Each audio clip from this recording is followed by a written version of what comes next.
화요일 새벽 함께 묵상할 말씀 요한복음 3장 1절에서 36절. 그런데 바리새인 중에 니고데모라 하는 사람이 있으니 유대인의 지도자라. 그가 밤에 예수께 와서 이르되 랍비여 우리가 당신은 하나님께로부터 오신 선생인 줄 아나이다. 하나님이 함께 하시지 아니하시면 당신이 행하시는 이 표적을 아무도 할 수 없음이니이다. 예수께서 대답하여 이르시되 진실로 진실로 내게 이르노니 사람이 거듭나지 아니하면 하나님의 나라를 볼 수 없느니라. 니고데모가 이르되 사람이 늙으면 어떻게 날 수 있사옵나이까? 두 번째 모태에 들어갔다 날 수 있사옵나이까? 예수께서 대답하시되 진실로 진실로 내게 이르노니 사람이 물과 성령으로 나지 아니하면 하나님의 나라에 들어갈 수 없느니라. 육으로 난 것은 육이요 영으로 난 것은 영이니 내가 내게 거듭나야 하겠다 하는 말을 놀랍게 여기지 말라. 바람이 임의로 불매 내가 그 소리를 들어도 어디서 와서 어디로 가는지 알지 못하나니 성령으로 난 사람도 다 그러하니라. 니고데모가 대답하여 이르되 어찌 그러한 일이 있을 수 있나이까? 예수께서 그에게 대답하여 이르시되 너는 이스라엘의 선생으로서 이러한 것들을 알지 못하느냐? 진실로 진실로 내게 이르노니 우리는 아는 것을 말하고 본 것을 증언하노라.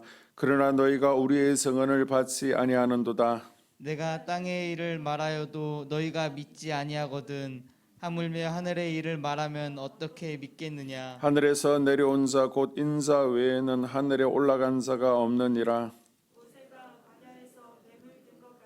인자도 들려야 하리니 이는 그를 믿는 자마다 영생을 얻게 하려 하심이라. 하나님이 세상을 이처럼 사랑하사 독생자를 주셨으니 이는 그를 믿는 자마다 멸망하지 않고 영생을 얻게 하려 하심이라. 하나님이 그 아들을 세상에 보내신 것은 세상을 심판하려 하심이 아니요 그로 말미암아 세상이 구원을 받게 하려 하심이라. 그를 믿는 자는 심판을 받지 아니하는 것이요 믿지 아니하는 자는 하나님의 독생자의 이름을 믿지 아니하므로 벌써 심판을 받은 것이니라. 그 정죄는 이것이니 곧 빛이 세상에 왔을 때 사람들이 자기 행위가 악함으로 빛보다 어둠을 더 사랑한 것이니라.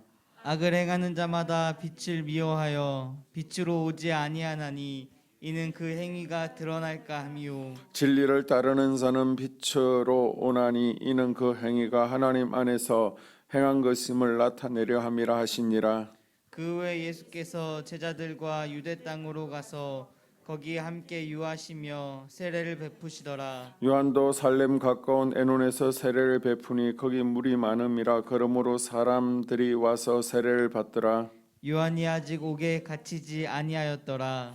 이에 요한의 제자 중에 한 유대인과 더불어 정결 예식에 대하여 변론이 되었더니 그들이 요한에게 가서 이르되 랍비여 선생님과 함께 요단강 저편에 있던 이 곧 선생님이 증언하시던 이가 세례를 베풀매 사람이 다 그에게로 가더이다. 요한이 대답하여 이르되 만일 하늘에서 주신 바 아니면 사람이 아무것도 받을 수 없느니라. 내가 말한 바 나는 그리스도가 아니요 그의 앞에 보내심을 받은 자라고 한 것을 증언할 자는 너희니라. 신부를 취하는 자는 신랑이나 서서 신랑의 음성을 듣는 친구가 크게 기뻐하나니 나는 이러한 기쁨으로 충만하였노라.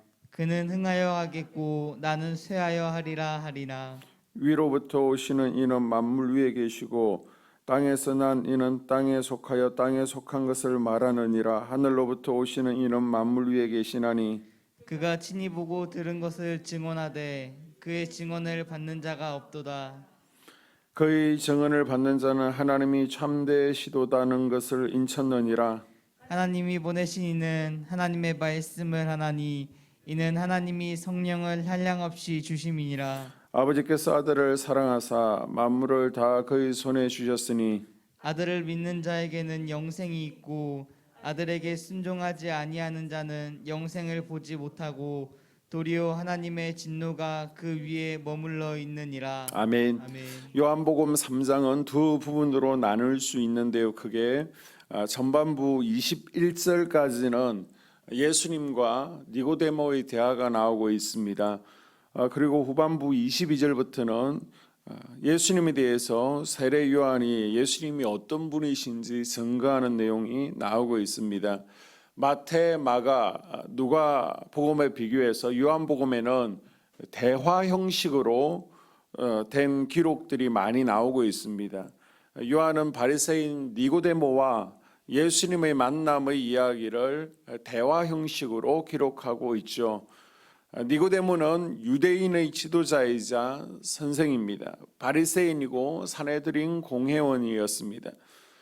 니고데모는 예수님을 잡으려는 바리새인들, 산헤드린 공회원들에서 맞서서 예수님을 변호했고, 또 예수님께서 십자가에 달리신 후에 아리마대 사람 부자 요셉과 함께 예수님의 장례를 치렀던 사람이죠. 니고데모는 예수님께서 행하신 표적을 보고 예수님께서 하늘로부터 오신 분이라는 사실을 믿었습니다. 또한 하나님께로부터 오신 분이라면 그분의 나라에 우리가 어떻게 들어갈 수 있는지도 알 수 있을 것이라고 확신하였기 때문에 예수님께 나와서 그 방법을 물어본 것입니다. 예수님께서는 이 니고데모의 질문에 육신적으로 거듭나는 것이 아니라 물과 성령으로 다시 태어나는 영적인 거듭남이 있어야만 하나님 나라에 들어갈 수 있다라고 말씀해 주셨습니다. 예수 그리스도를 나의 구주, 나의 구원자와 주인으로 믿고 또 회개의 물세례를 받은 사람은 성령을 선물로 받습니다. 성령을 선물로 받은 사람은 성령의 인도하심에 따라 하나님의 뜻에 순종하며 살아갈 수 있게 되어 있습니다. 이럴 때에 하나님 나라에 들어갈 수 있다라고 예수님과 니고데모의 대화 가운데 나오고 있죠.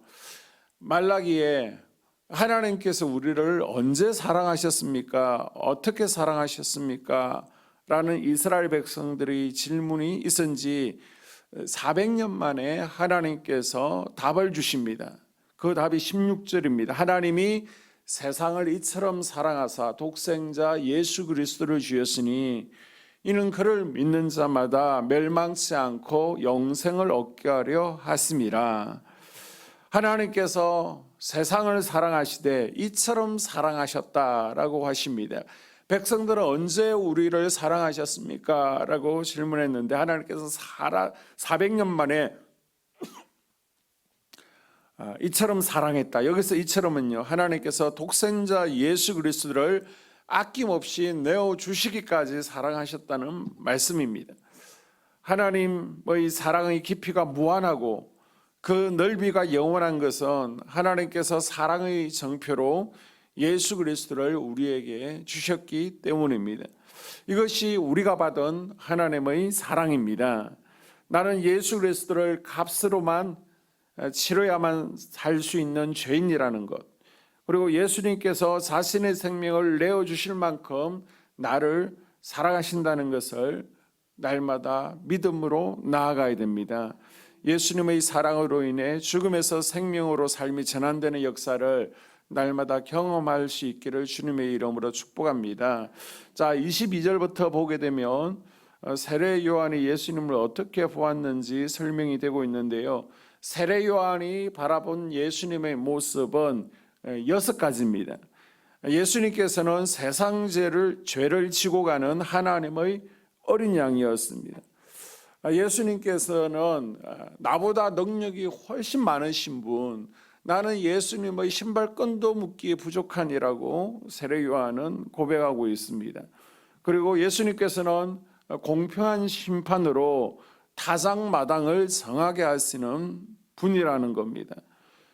예수님께서는 나는 물로 세례를 주지만 성령으로 세례를 주실 분이라고 설명하고 있습니다. 그리고 예수님께서는 흥하셔야 할 분입니다. 그리고 세례 요한은 예수님께서 육신으로 오신 이가 아니라 저 하늘로부터 오신 분이라고 31절, 32절에 설명하고 있습니다. 세례 요한은 자신은 땅에서 난 자이고 예수님께서 하늘에 오신 분이라며 선지자로서 하나님의 말씀을 전하였습니다. 자, 예수님께서 누구신가라는 질문에 여러 사람들이 고백을 했죠. 세례 요한은 뭐라고요? 세상 죄를 지고 가는 하나님의 어린 양이라고 소개를 했습니다. 안드레는 그 형제 시몬 베드로에게 예수님을 메시아라고 소개를 했습니다. 빌립은 나다나엘에게 모세가 율법에 기록한 그분, 그리고 선지자들이 증언한 그분이라고 소개를 합니다. 그리고 나다나엘은 예수님을 하나님의 아들, 이스라엘의 왕이시다라고 고백을 했습니다. 나는 예수님을 누구로 소개할 것인가? 내가 경험하고 있는 예수님, 그리고 성경에 기록된 예수님을 날마다 증거하는 사명을 잘 감당하는 우리가 될 수 있기를 주님의 이름으로 축복합니다. 자, 32절에 세례 요한은 메시아로 이 땅에 오신 예수님의 말씀을 받아들이는 이들이 없다라고 탄식하고 있죠. 예수님께서 하시는 하나님의 말씀을 받아들이지 못하니 그 마음판에 말씀의 씨가 움이 틀 수가 없습니다. 싹이 나지 않습니다. 아들을 믿는 자가 누릴 수 있는 영생은 예수님의 말씀을 듣고 믿음을 소유할 때만 가능해지는 것입니다. 우리도 마찬가지입니다. 교회는 열심히 다니지만 평소에 하나님의 말씀이 귀에 들리지 아니하고 또 하나님의 말씀을 멀리하고 있는 크리스찬들이 있습니다. 우리가 성경을 읽고 묵상할 때 믿음이 자라나는 거예요. 로마서 10장에서도 믿음은 들음에서 나고, 우리가 말씀을 통해서 믿음이 점점 자라난다는 것을 기억을 해야 됩니다. 그래서 우리는 매일 하루에 한 장씩 말씀을 묵상하는 운동을 하고 있습니다. 오늘도 주님의 말씀을 묵상하고 그 말씀을 내 삶 가운데 적용해 감으로 우리 믿음이 점점 진부하는 은혜가 있기를 주의 이름으로 축복합니다.